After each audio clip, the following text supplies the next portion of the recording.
ফাঁকা পড়ে আছে চট্টগ্রাম মেডিকেল কলেজের ক্লাসরুম। ৫ দফা দাবিতে ইন্টার্ন চিকিৎসক কাউন্সিলের আহ্বানে সাড়া দিয়ে টানা দ্বিতীয় দিনের মতো কর্মবিরতি পালন করছেন শিক্ষানবিশ চিকিৎসকরা। তাদের সাথে একাত্মতা ঘোষণা করে ক্লাস পরীক্ষা বর্জন করেছেন মেডিকেল কলেজটির সকল বর্ষের শিক্ষার্থীরা। টানা কর্মবিরতির কারণে চট্টগ্রাম মেডিকেল কলেজ হাসপাতালে সেবা নিতে আসা রোগীদের কিছুটা ভোগান্তি পোহাতে হচ্ছে। তবে পরিস্থিতি সামাল দিতে অন্যান্য চিকিৎসকদের উপস্থিতি শতভাগ নিশ্চিত করার চেষ্টা চলছে বলে জানান চট্টগ্রাম মেডিকেলের পরিচালক। দাবিগুলো নিয়ে মাঠে নামার মতো পরিস্থিতি আসলে ছিল না।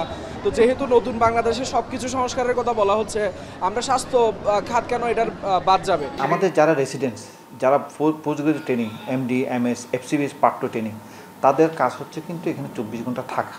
আমরা তাদেরকে অলরেডি আমি আজকে সকালবেলা অফিস ইনস্ট্রাকশন দিয়ে দিয়েছি, অফিস আদেশ দিয়ে দিয়েছি, একটা সার্কুলার করে দিয়েছি, তারা যেন ওয়ার্ড হাজির থাকে।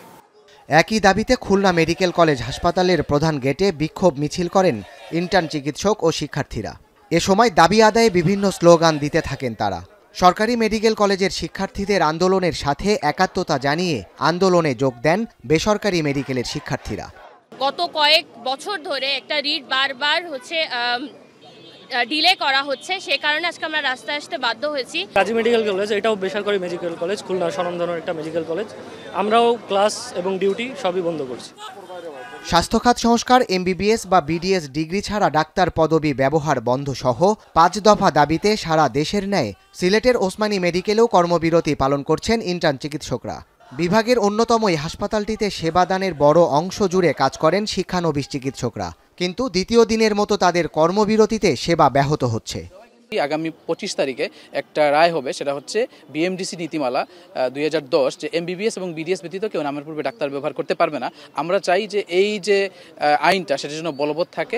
এদিকে ময়মনসিংহে বিভিন্ন সরকারি বেসরকারি মেডিকেল কলেজের শিক্ষার্থীরাও ক্লাস পরীক্ষা বর্জন করে অংশ নিয়েছেন এই আন্দোলনে। বেলা ১২টার দিকে ময়মনসিংহ মেডিকেল কলেজ গেটে বিক্ষোভ মিছিল করেন তারা। এ সময় ৫ দফা পূরণের দাবিতে তারা স্লোগান দিতে থাকেন। পরে হাসপাতাল পরিচালকের কাছে দেন স্মারকলিপি। ২৫ ফেব্রুয়ারি আদালতের রায়ে কাঙ্ক্ষিত ৫ দফা দাবি পূরণ না হলে আরও কঠোর আন্দোলন ও কমপ্লিট শাটডাউনের হুঁশিয়ারি ইন্টার্ন চিকিৎসকদের।